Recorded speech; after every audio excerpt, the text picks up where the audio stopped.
here. Checking connection. Checking connection. That's my favorite way. Has the connection been checked now? I don't know. Or is this still a work in progress? Still a work in progress. That's all right. She's going under the sofa. She's going under the sofa. We have those of you who find amusement in, Yes, in right. pet stories, Yes. pet sagas, our saga of our new, The saga of the Mabel. the Mabel, the adorable puppy. Menace. Menace is the It word. now turns out Oh, that this Hang on. Maltese, this Maltese. purebred Maltese rescue dog, Scoot towards me and then Okay. have mommy scoot towards me Okay. because Oh. you're so small.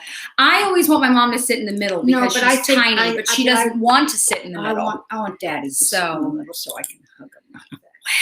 Well, okay. there you go. Well, Anyway, it turns out that this purebred Maltese, well, hang on. Let's first of all, hi. hey, And as Hello, everybody- happy Sunday. Everybody filters in. We'll continue Okay. to say hello. right. And of course, this is, and I had to remind myself this morning. I don't even. I had to remind myself this morning. I This know. is I Oscar know. Sunday. I know. We're I know. not dressed. We're not going anywhere. Well, I'm No going places. parties. I feel- Speak for yourself. I'm going to go party the second we're done with this. Where you go to the I club? feel Yeah, right. so disconnected. Yeah, I know. it's just This It's year. really weird. And it's not that I don't care about the films. Oh. I actually do care about Yeah, We've them. seen the films. We've seen them. Unlike which 99% of I Americans. read I that know. the percentage of people who see It's the down to films like nothing. is pathetic, So, is what it is. yeah. Yeah. But- The Maltin Maltese. No, okay. So as I say, as people trickle in, because we're not going to get into the Oscar stuff yet, but it is really funny. This Mabel situation is cracking us up because, so again, Mabel is a rescue. From the LaBelle From Foundation. the LaBelle Foundation. And what happened was she was purchased by someone from a breeder. She's supposed to be a purebred Maltese. Upon receival of dog, the woman who purchased her found out that she had a lot of different health issues and was very upset about God this. knows where And she it was going to purchased this dog. cost about $5,000 to get her better. And so this woman decided to relinquish the puppy to this foundation who raised the money and got her fixed up.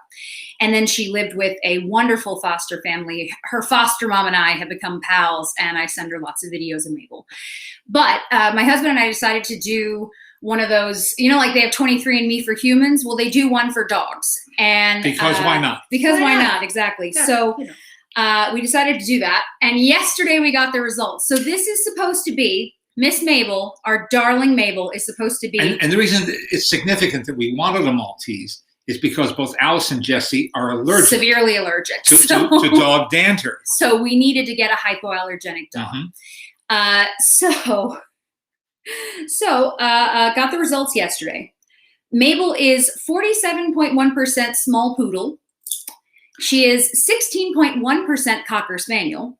Mm-hmm. She is 7.1% Pekingese, 4.1% German Shepherd. Is this a game they do? Do you German really follow- Shepherd. German Shepherd. And then following our you. favorite is 25.6% Super Mutt.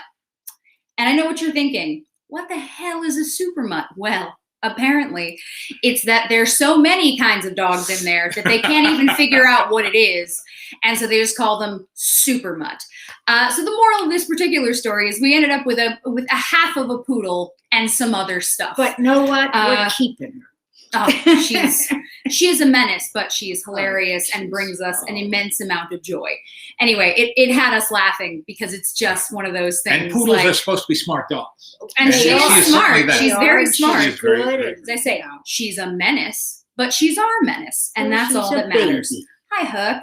And if you guys would send some happy thoughts our direction, our beloved Mr. Hercules here is having his liver surgery tomorrow. Herc has cancer. He of the has liver. liver cancer, and tomorrow, come here, my boy. Yeah. And tomorrow, he has got Oh, surgery. my poor baby. So let's all think happy thoughts for Thoughts our that, beloved Mr. Herc. that Because if surgery is successful, If they can take out the he could cancer, should live be okay. and live comfortably for another year or two. Another More than that. and Yeah. we'll take. Oh that. yeah, no, We'll they take said it anything. could be Yeah, there you three go, or so more sweetie. years. Wow. That's why And we've had her since puppyhood. we've had her since he was 1. Yeah. And He was also when we rescued. found out that Hercules had cancer, we found out 3 weeks to the day since Jude had died. Yeah. And I said to the very nice doctor on the phone, I said, "You don't understand. You don't get to take both my dogs. No. Like, you don't get both of my dogs in a 1 month period." Yeah. No. So yes, thinking happy thoughts for our beloved Hercules. And here we are, and it's Oscar Sunday. As always, thank you all for joining us. Yes. Veal Coleman. And Hello. Bienvenue. that's right. Hello. I did bring. I am your host. I told my mom to wear something sparkly. I brought out something festive because normally my dad and I would be getting very festive today. Oh, exactly. We'd be looking our best. Well, for many years, So here's my this is my most fabulous item. Woo! Woo! You can call Look me at you you. can call me Jessie in the Amazing Technicolor Dreamcoat if you like. Maybe next year I'll wear Matches this your when we work the hair, Oscars. for many, many years, We were fortunate. it was a enough. family joke, Oh. is that I would watch the Oscars at, So you I don't were- want to tell you where yet. I'll save that for the Yeah, punchline. yeah. I would watch the Oscars on a television set. Yep. And not a big And- one. And when it was Not over, a large one. Well, you when couldn't. the show was over, that's when I put on my tuxedo. Mhm. Because that's when a car picked me up and took me down to the Shrine Auditorium Mhm. or the Dorothy Chandler Pavilion, or in more recent years, the Kodak Now Theater, which is now Dolby. Dolby Theater, and where it isn't taking place tonight. Right. And Tonight it is at Union Station, which is our main large, beautiful train station yeah, in it's downtown very LA. handsome building. Didn't we take over Chinatown? This is a long time ago to build They Union moved Station. Chinatown. Yeah, they moved Yeah. Chinatown. They just shoved it over I didn't do it. by a couple blocks. They shoved it over a little bit. LA is full of stories like that, like, Yes. like Dodger Yes, the Stadium and Chinese. Bunker Hill. We just Yeah. went, Yeah. moved it over. Anyway, So Union Station is very attractive. it's beautiful. Oh, it's a wonderful station. Yeah. And we'll see what the hell it looks like. I've seen some photos of the outside Mhm. so far because they put up a red carpet and step and repeat Really and stuff like trying, that. Yeah. So they're trying to do as close to an actual live event as opposed to a virtual event Yes. as they can. And initially they had said no Zoom, which I'm sure Which was if pretty you've funny watched if you've because- watched any of the other award shows this year, a number of them have had Zoom. All Zoom all the time. All Zoom all the time. The Oscars wanted to be different and say no Zoom, but then a number of people who don't live here, whether But we whether can't here get means, to your country. yeah, well, not just that, whether they may not live in Los Angeles. Yeah. You know, not just outside of the country, because there are a number of British nominees and other foreign countries, of Yeah. course, but a lot of British nominees this Mhm. year.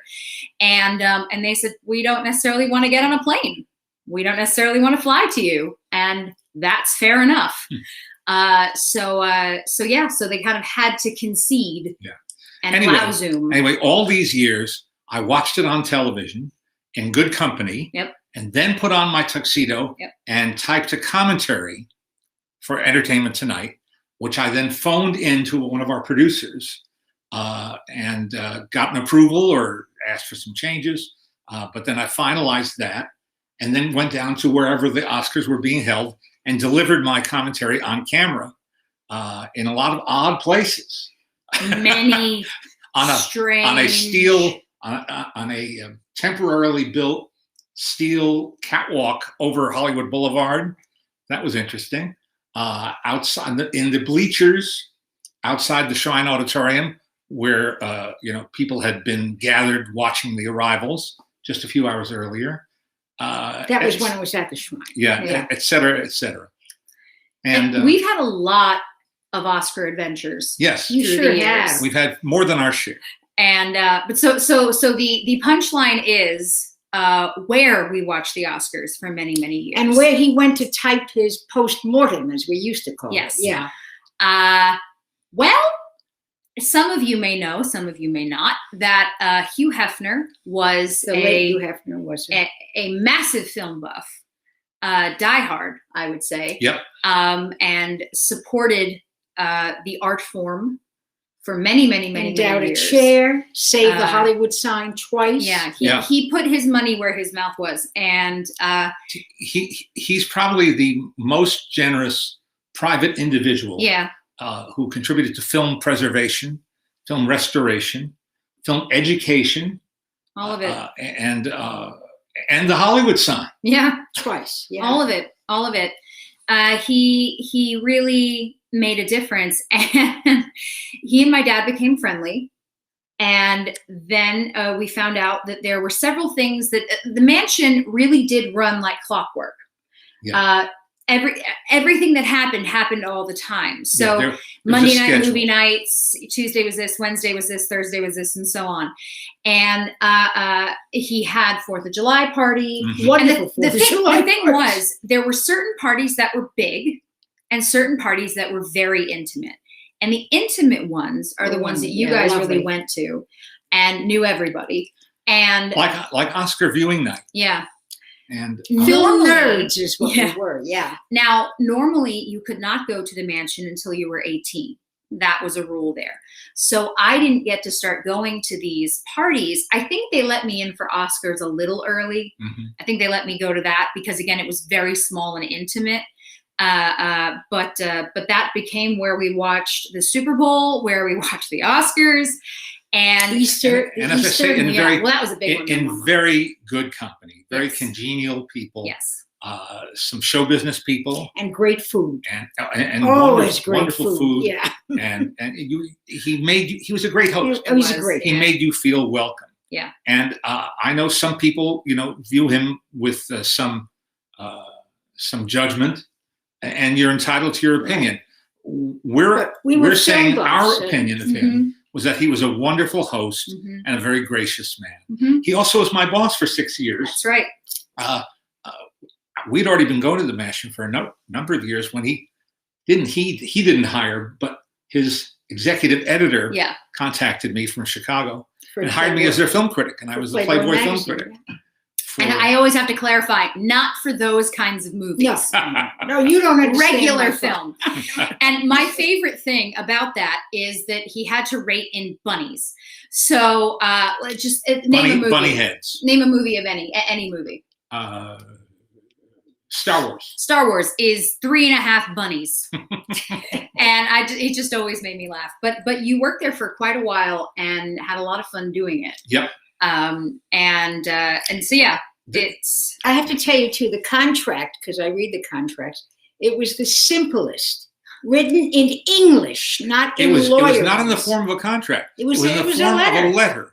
Letter to me from Arthur Kretschmer, the longtime editor of Playboy magazine, again based in Chicago, where Mhm. Hef grew up and started his operation.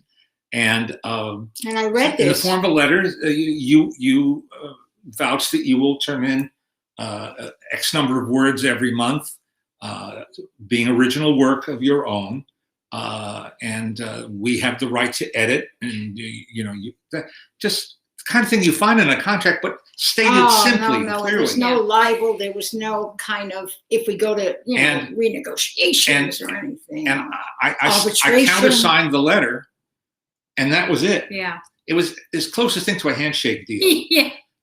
What are we going to call that in the post-pandemic? Oh, era? Gord. I don't know, man. No, I don't know. I don't know. And Well. I said to him, Hello, Bateman Kings. hello. I said one movie night, I said, Hef, that contract, that's the most beautiful thing I've ever seen. It's so simple. He said, that's the way contracts should be. That's the way he chose to do He That's business. the way he was. I mean, listen, you know. he was an exceptional man. Yeah. And again, we're coming at it from the Yes, we're perspective coming of as knowing film him buffs. personally, We're not gonna, right. not just film buffs. And also, all, we but- didn't. We weren't there. I think in the heyday of what must have gone on. well, whole other thing. Yeah. But Sure. In no, any case, as a place to sit comfortably and With watch friends. the Oscar show, yeah, with all our pals. it was hard to beat. I had gone to some other events a couple of years, and there was such cacophony, I You couldn't couldn't concentrate. really watch them. I really had to pay attention to this show, not only because it's what I wanted to do, it's what I've been doing my whole life, Mhm. but also because I was going to write about it. I was going to respond to They're it. very respectful. They let Leonard. And when the show is over, Elaine, his staff photographer, would show me to an annex of the mansion where their offices were. The offices. And they'd let me use the computer, Yeah. and they gave me. It was a carte very blanche. special time. And then It he really faxed was. stuff over. And then my mom and I would say goodbye. He would put on his tux. We'd say, see you at home. And he would go to wherever it was that the Oscars were happening at that point, and he'd shoot with ET from there. Yeah. And then so over the years, and this is part of what's so crazy is, again, if you live here, it is a part of life, all these kinds of events. And that's part of what has been so strange this year, and part of why we don't even really realize that it's Oscar Sunday. I mean, you know not to go to Hollywood Boulevard the few days before and everything, because everything's closed off. You know these things. But even just the months leading in, Yeah. where all of this stuff is normally happening, and we so for us, it's like there are certain markers. I always say, there are some people who can tell you what they're going to be doing in June of next year. We've never had that in my entire life. The way we can gauge things is off of film festivals and awards. So if usually annual events. Yes. So that you can forecast your year. Yeah. Based on knowing that South by Southwest is in March in Austin, Texas. And it's always around March 8th to around March 17th.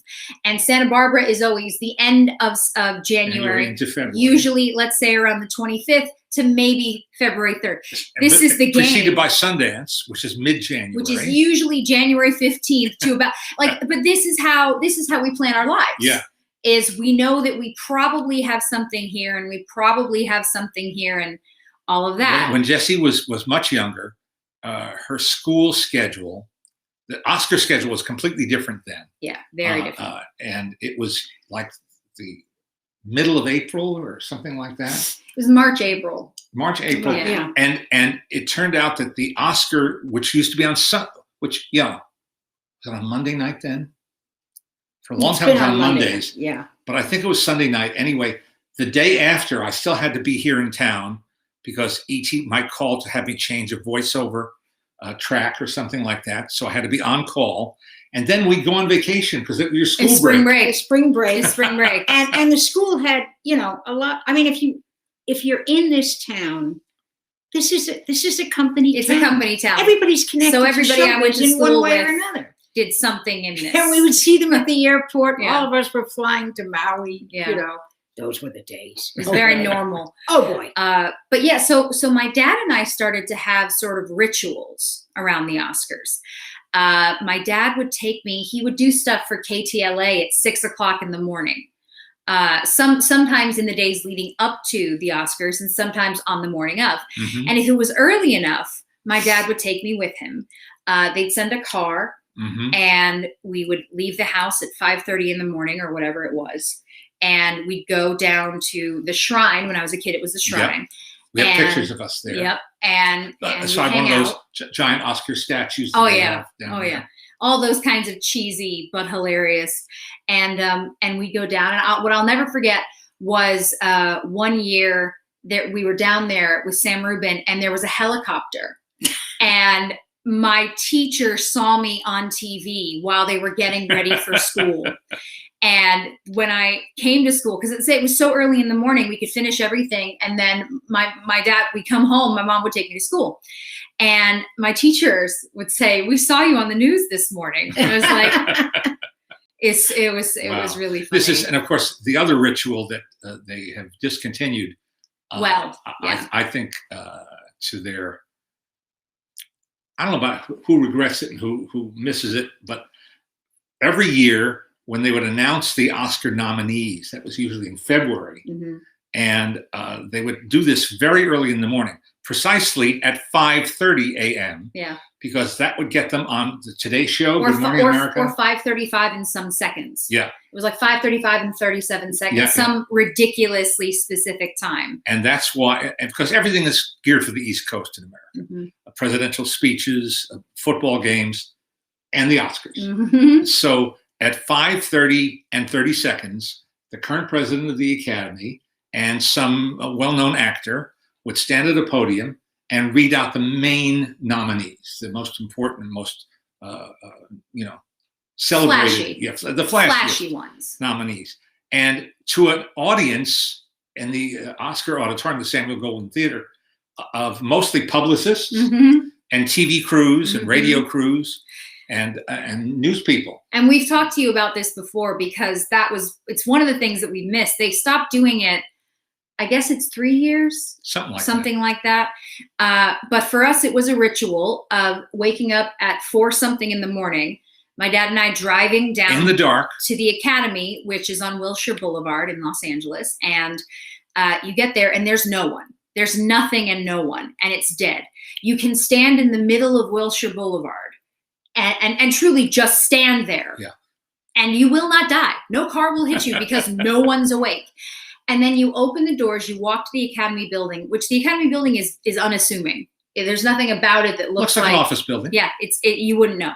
You open the doors and 7,000 publicists inside, European, and publicists, and reporters from all over the world, Asia, Europe, the works, everything you can think of. And so that was something that we did for a long time, and we kind of miss. I loved it, and I miss it very much. It was great too because you always had, I believe, the Japanese were always interviewing you. We always wondered how that. What would happen is, at the end of that 90-second live shot to the 3 network morning shows, they would make the Academy president available to news crews who wanted to get follow-up stories. And sometimes the actor would participate, sometimes not. Usually not, but every now and then. They would have the Oscar show producers for that year available. But my able assistant here, would have gone around to people like Sam Rubin, the longtime entertainment reporter at KTLA, and George Pinocchio, longtime entertainment reporter at KABC. But also like News Mexico, News Poland. Well, what would happen is when they would see, because they needed a warm body, they needed somebody to deliver sound bites, as we call them, for a news piece. Well, what'd you think of the nominees? Any big surprises this morning? And their favorite word to yell, snub. Yeah. Snub, snub, snub. Who was snubbed today? And so I would sort of formulate my answers, and then it became patter. He would repeat it. I could repeat it. I could repeat it. He'd just say. So a TV crew from Shanghai would see this Los Angeles crew interviewing me.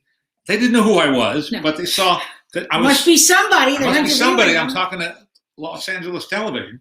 So that one begat another, another. Yeah. Kate, I'm wearing this jacket just for you. As I say, Jesse in the amazing Technicolor Dreamcoat. Again, we just felt like we had to get a little dressed up for the Oscars. My dad missed the memo, but my mom and I tried. Anyway, but it was just, and that's the thing, is because the Oscars are global, because the nominees are global, it is an absolutely very special event. It's an incredible experience. And so then again, it moves to Hollywood and Highland. Right. It moves over to this big theater. And that's when they turn Hollywood Boulevard into the red carpet that you are all used to seeing. And when I try to explain to people, they're walking on a red carpet in the gutter. Literally. It's a New York word. It's gutter. The red carpet is about that thick, and then it's just the pavement of the ground. And I love it because I love that it is movie magic. It looks so glamorous on television and so terrible in person. Not really. They do a beautiful job, and the art departments that they employ kill themselves. It's mind-blowing. But that too has become a ritual. Yeah. We go and we get our Oscar credentials. Getting the credentials, that's a big deal too. It's fun to see who could be there, because everyone has to get their credential in person. So it doesn't matter who you are. You have to get your credential in person. So you can be standing there and see a bunch of reporters that you recognize, or actors, or anyone really. And that too becomes a really fun thing. And we plan out, are you free on Tuesday at this time? Yeah, let's go.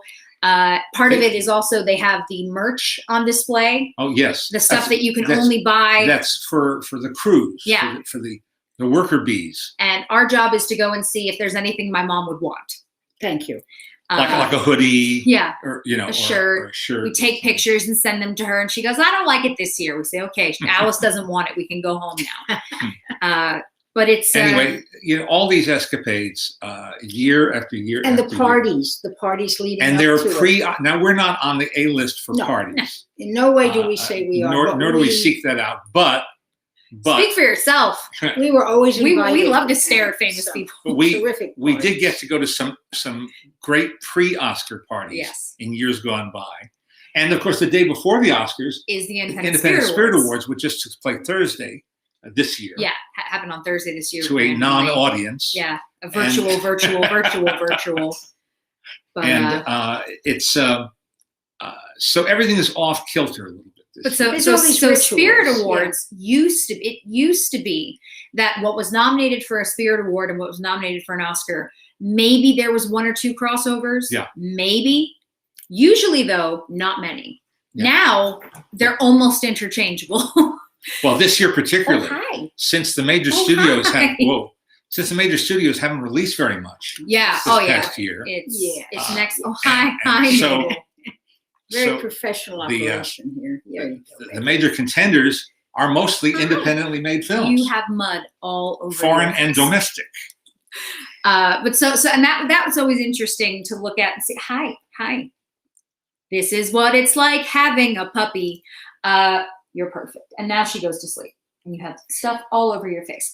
Anyway, so normally you go. So my dad actually got to attend the Spirit Awards, and which for many, many years has been held in a gigantic tent, which they pitch on the beach at Santa Monica. On the beach. It's in the parking lot in front of the actual beach. So you are as close to being in the water as you could be. Yeah. And the reason I like going is, to put it in 2 words, great schmoozing. Great schmoozing. Now, if I were a drinking person, which I am not, you'd also have open bar, but a very open bar. People at Spirit Awards have a very good time, and it is hilarious. But it's a great chance to network with people and see old friends and colleagues that you may not have seen since the last one. Yeah.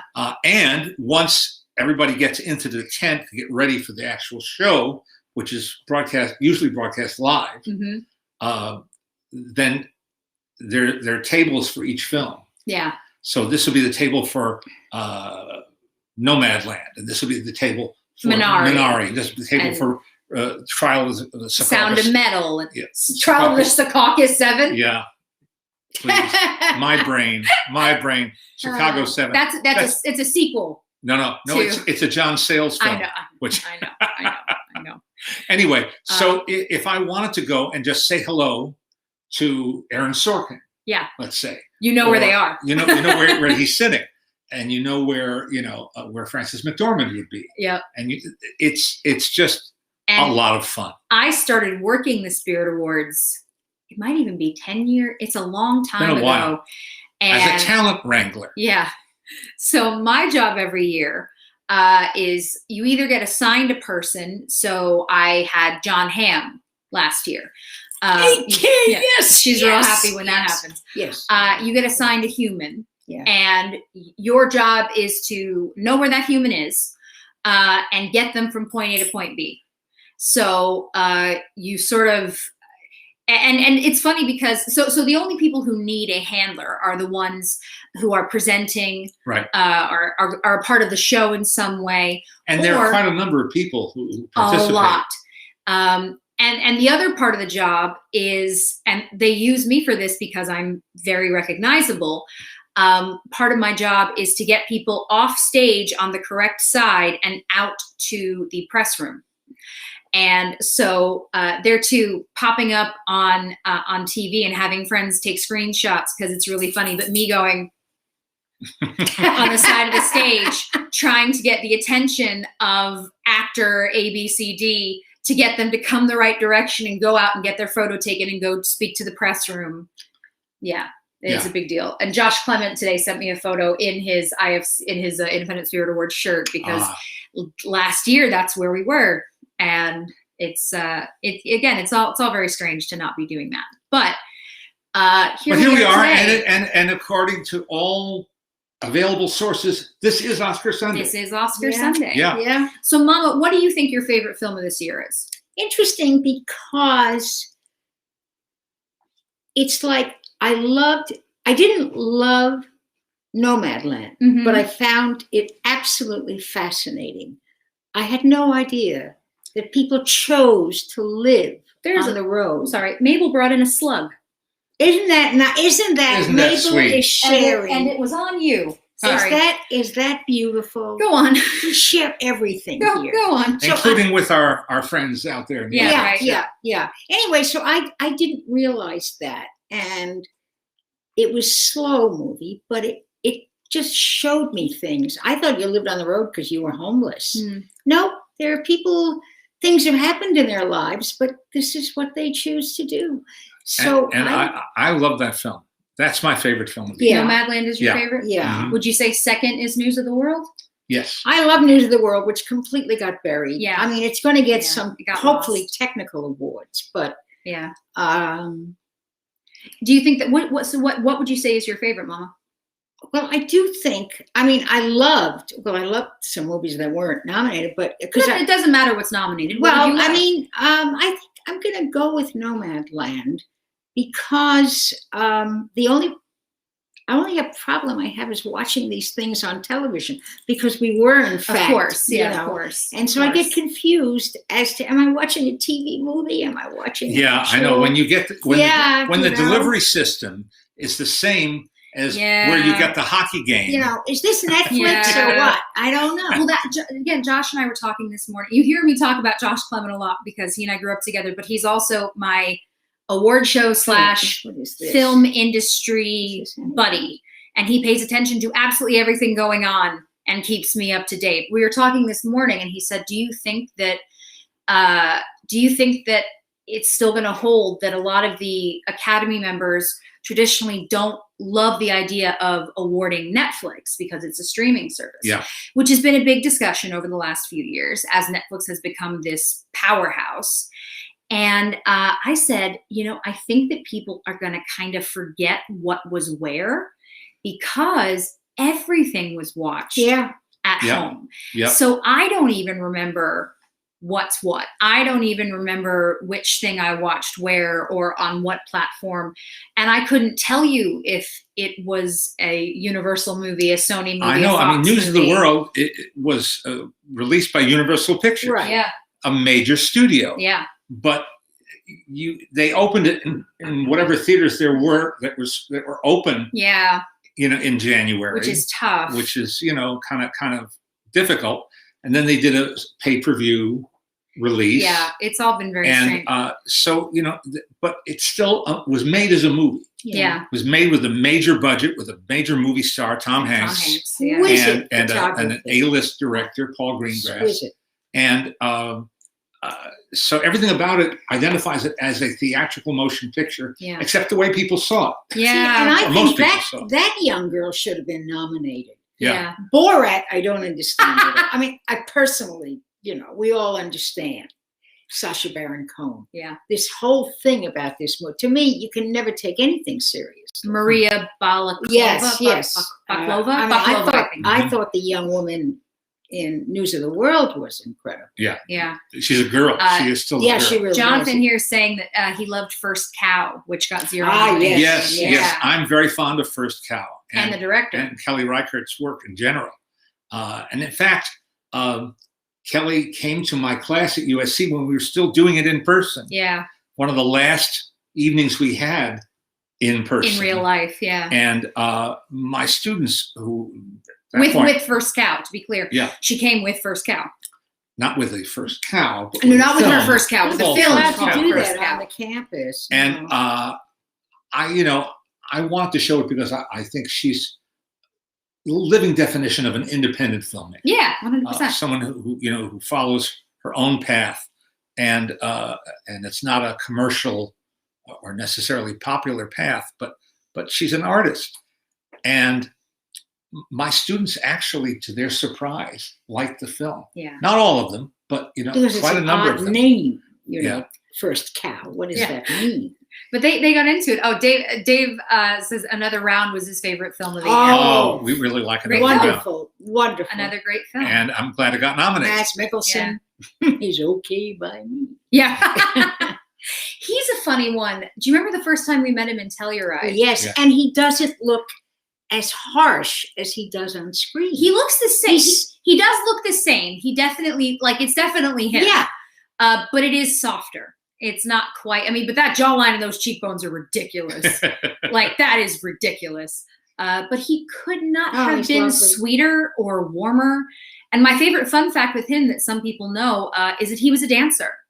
He started as a dancer. That's why when he's dancing in the film. Don't say too much. Ooh, ooh. For those who haven't seen it yet. Ooh. Because we're recommending that you do see Another Round. Yes, it's a great film. Really good film by Thomas Vinterberg.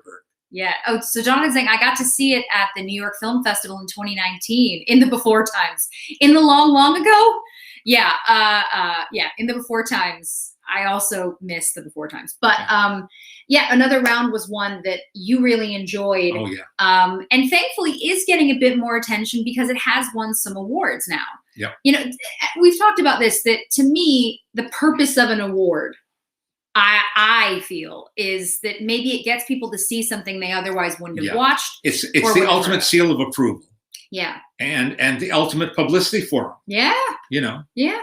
To advertise the film and vouch that it's good. Yeah. It is crazy, again, because they've sort of changed around a bit of where movies are classified as to when they came out. It's a little difficult to figure out what you saw when and what counts as what year.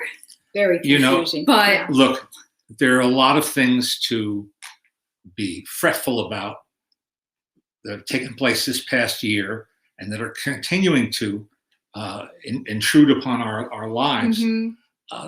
The last thing, maybe the next to last thing in significance is the release date of a movie. Yeah, You know, I mean, so we're just so we keep in perspective here. Yeah. Yeah. What's the term I've taught you? First world problems, right? Yeah, first world problems. First world problems. Yeah. It doesn't matter. The only thing I hope is that because people are still looking for good entertainment, so I say then maybe this helps them find something they might otherwise have not tried. And First Cow is a perfect example of that, which is it's called First Cow. Not necessarily something people are going to go, ooh, but it's really, you know, people who did see it. It's another one. It is slow, or my dad's favorite term, deliberately paced. It's a bit slow, but it's good. And it's definitely worth your time. I also love Minari. I just have to put that in there. I did love it. Yeah. Minari, of course, got a huge reaction, which has been a lot of fun. It's always exciting when you get to see young filmmakers, newer actors. Certainly, the little boy from Minari. Everyone's just fallen in love with him. And the woman who plays the grandma. Yes, in Minari, who's been a major star in North Korea for 50 years. Is getting, you know, celebrated. Well, it's a bit like last year. Yeah. What was the Aquafina film? Yeah. You can do it. I believe in you. Help me. The movie. I've left the building, so wait for it. Don't count me in. And I'm sure all of you are going, oh, duh, it's this COVID one. brain. I just can't. I know. COVID brain. Aquafina, hold please. The Farewell. The Farewell. Lulu Wang's film. And in The Farewell, the woman who played the grandma, everybody fell in love with her. Yeah. So that's the other part I do enjoy about award season is people bringing out, you know, folks like that. We got to speak to the wonderful Chris Bowers, who is a fantastic composer. Great musician. Yeah. Good looking guy. Great music. Good looking guy. Very nice looking young lady. Man. Very young nice. lady. Very nice looking young Get guy. your mind out of the gutter. He and a filmmaking partner made a short called "The Concerto is a Conversation," and it's really lovely. And it's up for an Oscar tonight. You can watch it for free. Short subject on their website. You can watch it. Yeah. A Concerto is a Conversation. Chris Bowers, Chris with a K. And we got to interview him for the podcast. He's so interesting. He's so lovely. He also did the music for Bridgerton this year, it's just funny that like doing a little bit of everything. Oh, Kate says Alice is being very Alice today, and I love it. I know, right? That's our Kate who's moved to New York. Oh, Our Kate who abandoned us. That's right. It's fine. What's important, Kate, is that we're not bitter No, that we're you not left bitter. us. We're not It's bitter. fine. No. It's fine. We're If a little you come bitter. to New York, we're certainly not going to see you. I'm telling you right Never now. again. No. Never again. No. But we love you. It's his grandfather is in the short with him. It's the two of them. And his grandfather is a damn delight. Yep. And that's another one where I'm a little sad that Oscars aren't happening where the whole season isn't happening in real Can't life. see because everybody there. he would have been another one. He would have been another darling, a media darling. where everyone just went, "Oh my God, I love you." 92 years old. Kanahara. Yeah. All right. It's Al Pacino's birthday. Okay. Happy birthday, Al Pacino. Happy birthday, Al Pacino. What do you think is his most what do you think are his most underrated films? Well, one of them is going to be playing on TCM in 2 weeks as part of the Film TCM Festival. Classic Film Festival virtual home edition. And that's a film called Scarecrow Yeah. that he made in 1974, I think, for director Jerry Schatzberg, in which he co-stars with Gene Hackman. And it's kind of a road movie and a buddy movie, but very offbeat. And I was very fond of it when it came out, and I'm still a proselytizer for Scarecrow. So if you look at your TCM schedule for not next weekend, I think it's the weekend, May 5th, 6th, somewhere in there. Anyways, I have to tell you, Mr. Pacino and Leonard have done a few things together. And Pacino's, Leonard. I'm just trying. Leonard. It's Leonard Maltin. Yeah. that should be your ringtone from now I on. think- guys. Leonard, It's just yes. Al Pacino saying your name and going, okay. Hello, Maltin family. Hello, Amy.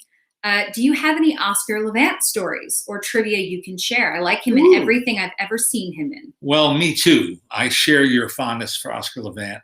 I got to do a story about him when a brilliant pianist named Stan Freeman, this is like 35 years ago, I don't remember. did a one-man show as Oscar Levant Yeah. at the Coronet Theater on La Cienega.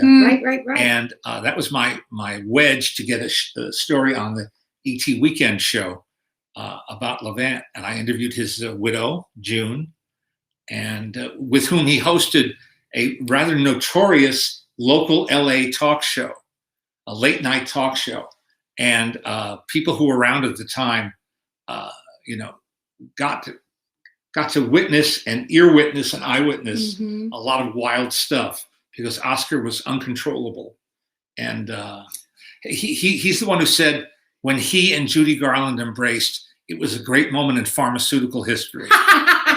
Yes, unfortunately. I can never imagine Levant and Al Jolson And yet they co-starred on the Kraft Music Hall on radio all the time. Yeah. And I just never. those shows are just wonderful. Yeah. Anyway, that's my Oscar Levant for now. It's a solid one. All right. What is Leonard's favorite Saul Bass title sequence? This is a three-part question. Ooh. What did he think of Saul's lone directing effort? And did you ever meet him?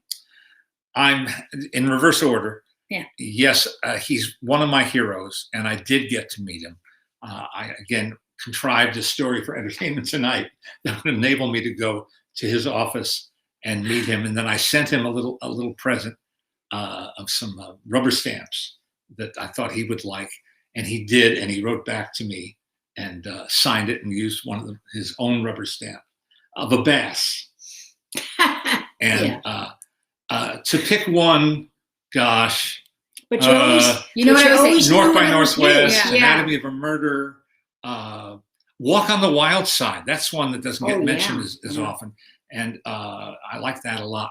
And as for Phase 4, I'm going to admit something I don't usually admit.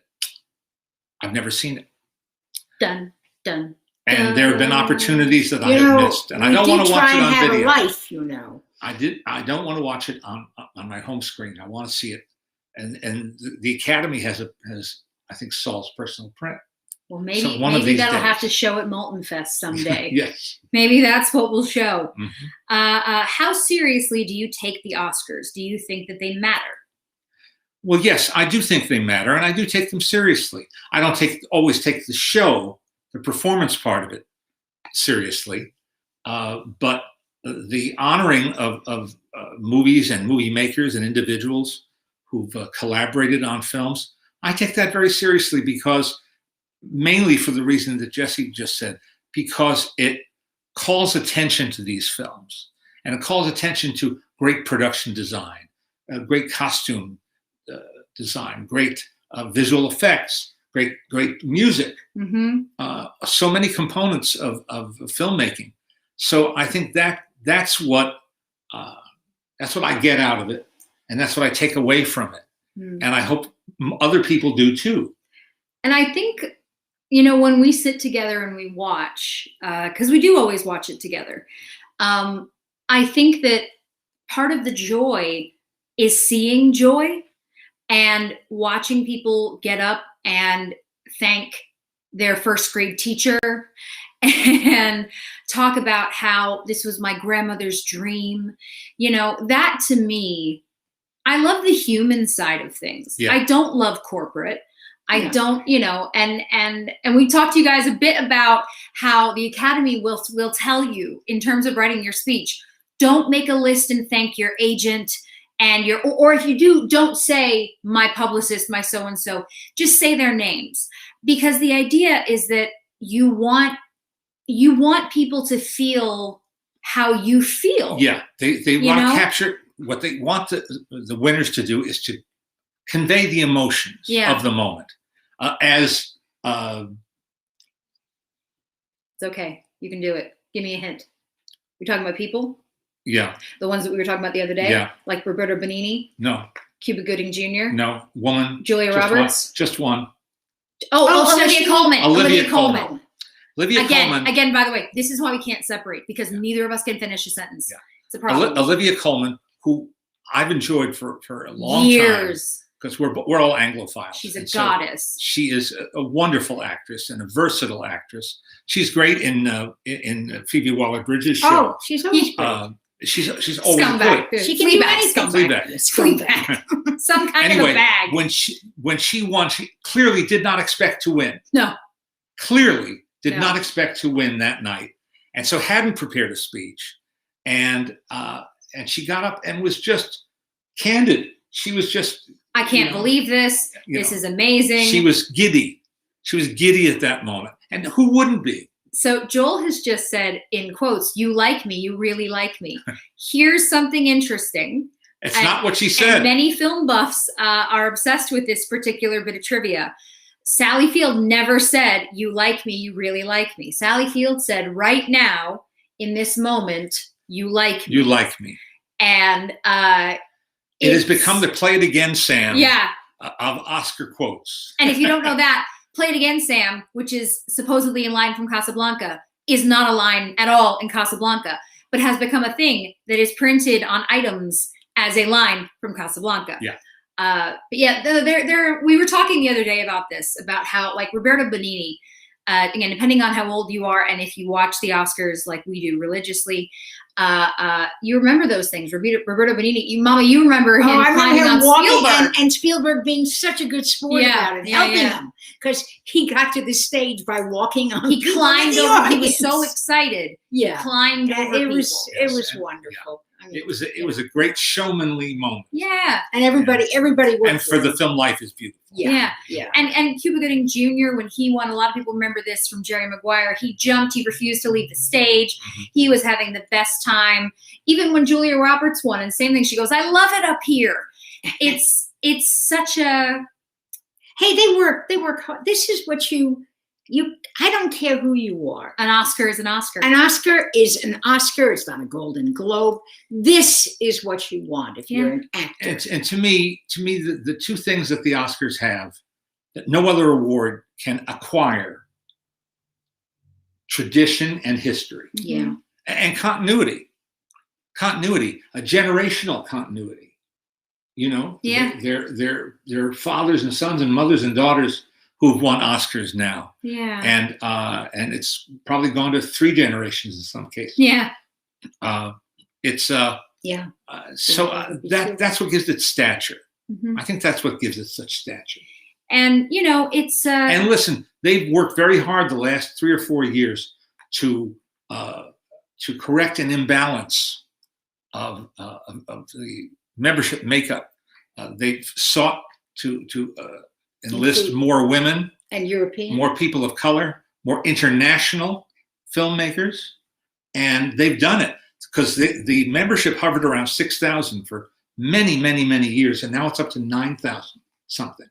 So they've really changed the substance of the voting membership, and we'll see how that plays out. Mm-hmm. It's interesting to read through some of your questions because a number of you are saying that you don't want to watch the Oscars because you're annoyed by how quote unquote woke things have become. And I understand that. I understand. I'll tell you what I don't like. I don't like politics in the Oscars. Mm-hmm. When people get up and make a speech, a political speech, I mean, if someone gets up who's worked hard, whether they're black or Asian or what, good for them. Good for them.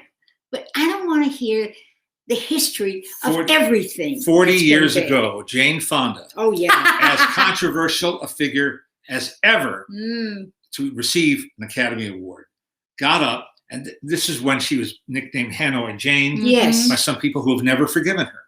And I understand, but they've never changed their they've never view of her. just. Yeah. But when she won for Clute as Best Actress, she got up and said, well, there are a lot of things to be said, but this is not the place to say them. That's right. And I thank you for this. And then when Marlon Brando sent up sashimi Sasheen Littlefat. Sashimi. I'm so sorry. I apologize. Guys. But that was, Brando was a little wacky, but he was sincere. And I've just read a great book about Indian affairs and Indian representation in show business, especially in comedy. Yeah. Cliff Nesteroff's new book called Native Americans. It's called "We Had a Little Real Estate Problem," and it's a really terrific book by Cliff Nesteroff. Yeah, Cliff spelled Kliph. Correct. Because why not? Yeah. Anyway, I know what you're saying about woke Academy Awards, but on the other hand, I looked over all the nominees, and I don't think there's an unworthy nominee. No. I mean, there are some films I was rooting for that didn't get the recognition I thought they deserved. And News of the World is a big one. Yeah. And we saw 2 foreign language films that we loved. Two of Us from France. And the Cold War film. Yes, called, Lovers. No. Comrades, fellow. Comrades. Sweet Comrades. Fellow Comrades. Okay. By Andrei Konchalovsky. Very good. Didn't make the final 5. Didn't make the final 5. So there's always going to be some grousing and griping and Monday morning quarterbacking. Absolutely. But I think it's a pretty solid roster of films and individuals. Yeah, and I don't always agree with the Oscar voters. No. And so some folks are asking, do you feel like there were anyone or anything that was left out? The 40-year-old aversion. There's always somebody left Rada out. Blank, Two of Us, Michelle Pfeiffer, Delroy Lindo. And I know that was a big Delroy one. Lindo, I was very surprised. Because I thought that was just a powerhouse performance. Yeah. Absolute knockout. So I was disappointed about that. Yeah. There's always, again. There's only so many spaces. Only so many spots. Yeah. And this is where I would say that to a degree, you don't make movies for awards. My opinion, I think that if you are only doing something to be rewarded, probably not the thing you should be doing. And this is true of all things. If you only write because you want accolades, if you only act because you want accolades, No, it's the icing on the cake. Yeah. Is it an amazing thing to have happen? Of course it is. Who doesn't? That's the thing. Nobody will tell you they don't want the award. But, a great performance is a great performance. Yeah. And that is satisfying. Sometimes virtue has to be its own reward. But you've named a couple of things that I would have, preferred happen than not happen. But as I say, any given year you can nitpick. Yeah. And everybody's a film critic. And I do, just like everybody else. Everybody's a film critic. You got your opinion. Yeah. So. And what you do now is you just keep talking about the stuff you loved and the stuff that had an impact, the stuff that made you smile, made you laugh, made you cry. And you just keep telling your friends about it. And you say, I watched this film, that film. Yes. I watched this documentary, that documentary. The end game is getting people to see the films. Because it doesn't matter how many awards it wins if no one sees it. Yeah. This is That's the thing. Spike Lee's Da 5 Bloods, I thought was an exceptional movie. And but then we felt that way about Miracle at St. Anna. Yes. Which took a nosedive. What happened with Small Axe? I'm just realizing. Small Axe is a television, self-identified as a television because limited it's series. Episodic. Okay. So that's going to be an Emmy. Right. Okay. See who can Emmy keep track. contender. Yeah, because that was something for both of you that you had a big reaction. Oh, to. Yes. Yeah. You Yes. both had a big reaction. to Steve that. McQueen's collective of It five. must be seen. I've told you guys something for me that I really value is when my parents tend to watch stuff together, unless my mom puts her foot down and says, "Leonard, I'm not doing it." That's right. Which happens, and I think for the value of your sanity is worthwhile. Thank you. But when they both react in a big way to something, it tells me that it has some power and may be worthwhile. Because you guys do, again, people always ask us, they always say, do we disagree all the time? My dad and I tend to agree, generally. My dad and my mom do not. They tend to have different reactions to stuff. But we were both really impressed with this sequence of 5 films done by, written and directed by Steve Again, McQueen, it was really the British educational. filmmaker. All these things. The scripts were done in collaboration with other people, but he directed all 5. Each one is different. Each one has a different set of characters and a different story to tell, but they all deal with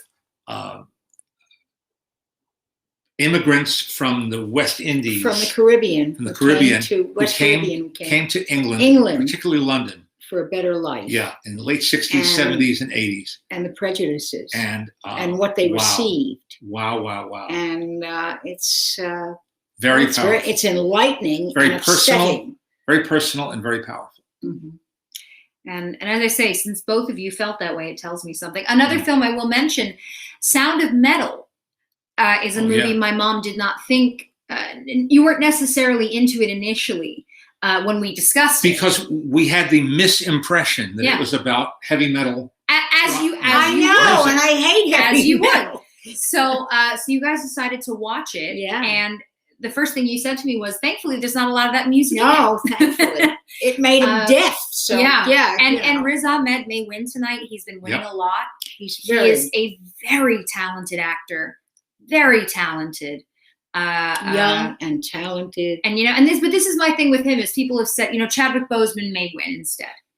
And let's face it, that man, Chadwick Boseman, or Anthony Hopkins. Anybody could win. With Chadwick Boseman, we understand why people would want him to win because he's gone. And he was an absolutely exceptional young man who touched a lot of people. And the way that I feel with that is Riz Ahmed will be nominated many times. Mark my words, that guy, by the time he is old and gray, will have every award that exists. And for God's sake, somebody give Glenn Close an award. Okay? This woman. And we thought she was fantastic in Hillbilly Elegy. Oh God, I didn't like that show. Which got dumped on. Thought she was by and large, but I thought she was something else. Yeah, but she always is. But she's a great actor. That's the thing. She always is. If you saw Albert Nobbs, she always is. Exactly. It's not a surprise. Well, I know some of you are going to want to get off to get ready for the pre-shows. I keep joking. What pre-show? What are you going to talk about? They're going to do all what the are you going to musical talk about for numbers, 7 the songs years? Nominated I together. know. We have a few minutes left. Yes, that's what I say. Right. So if you are going to head off, Godspeed and enjoy. And thank you for joining us today. Always. Taking that time. And my dad is going to now do some show and tell. Okay. And the first thing I'm going to do is show something that that honors and celebrates someone who never won an Oscar. Charlie Chaplin. Hey, yeah.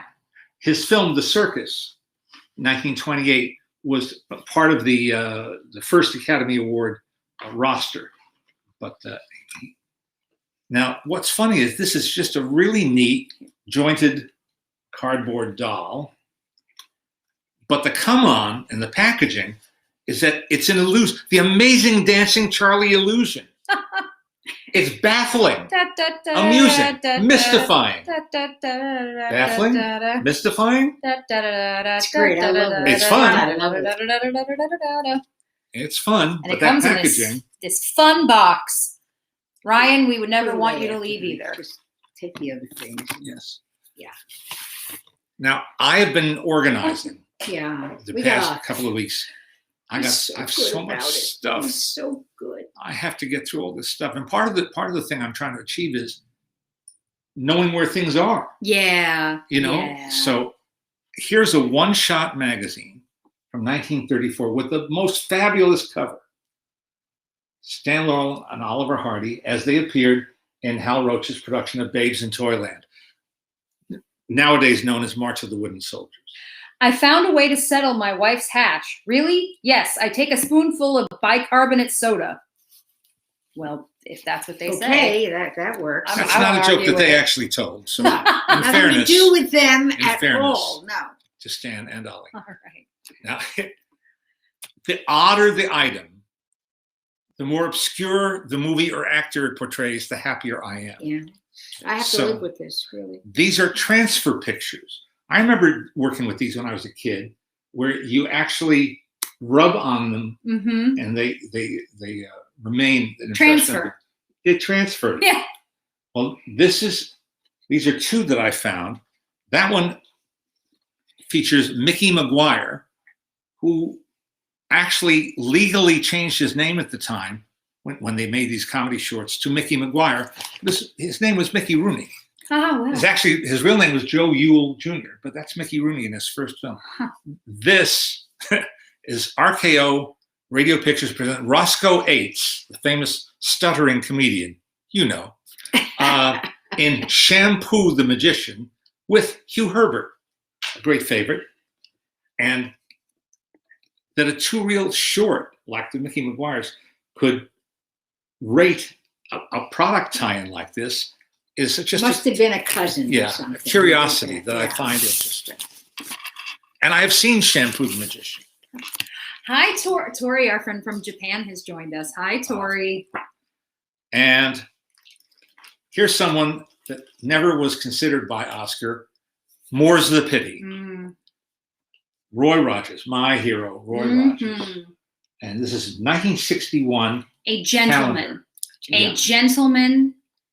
Excuse me, bedroom eyes. I'm sorry, he had bedroom This- eyes. Again, Alice. This may have been the year that I went to see him in person at the Roy Rogers Rodeo at Madison Square Garden in New York City, where not only he and Trigger were there, but Pat Brady and Nellie Bell, the Jeep with a mind of its own. Oh dear. Okay.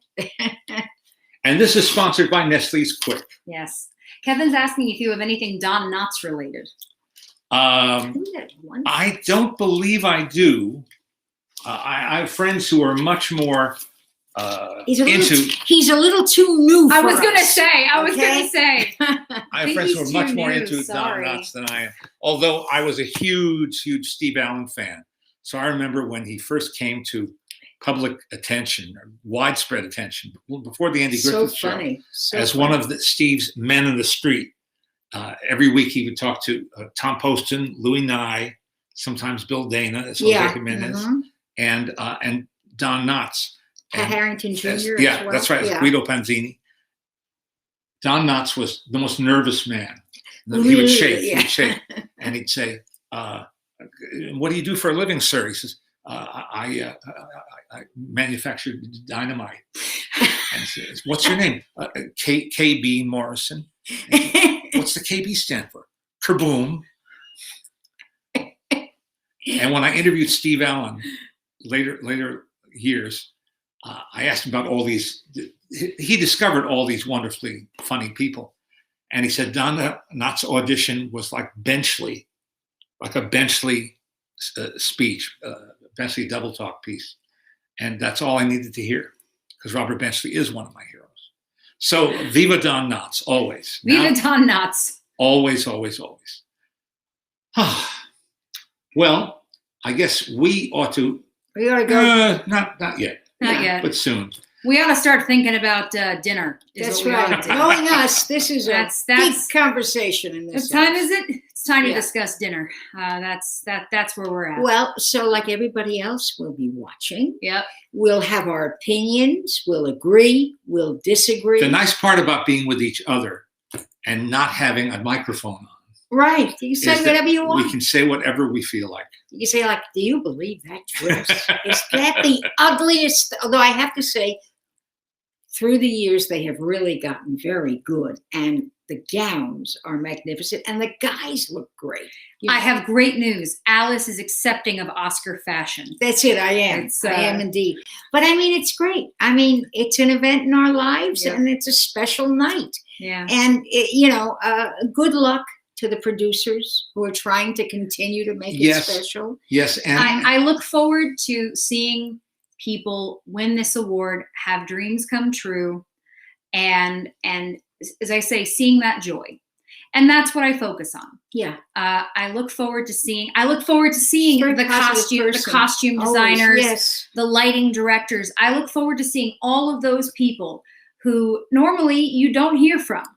I look forward to seeing them winning. I look forward to hearing the speeches, even the boring ones. 2 weeks ago, my guest in my class at USC was Donald Graham Burt, who goes by, he says, call me Don. Yeah. Don Burt, who is nominated and likely candidate to win for his production design of Mank. He did also work with David Fincher on The Curious Case of Benjamin Button. Mm-hmm. And though I'm not a fan of Mank, it looked It was a great looking movie. Not fans of Yeah. And that's Don Burt's doing. Yeah. Rachel, I think you and I are very similar in how we view all of this. I, as I say, I look forward to the good stuff, and people will wait. She's sleeping over there. My husband has just come up to check on the furry baby. She's asleep over there. Yeah, let's focus on the good stuff. Let's focus on the positive stuff. As I say, people are going to have their dreams come true tonight, and that's a beautiful thing, and we get to watch it. So, as always, thank you so much for joining us. Thank you for taking the time. We want you to know we really do appreciate it. And our podcasts drop on Friday mornings. Drop. You're so hip. Yeah. They drop. Very woke. You're very woke. Very woke. Very woke. Yeah, we have new podcasts that go up every Friday.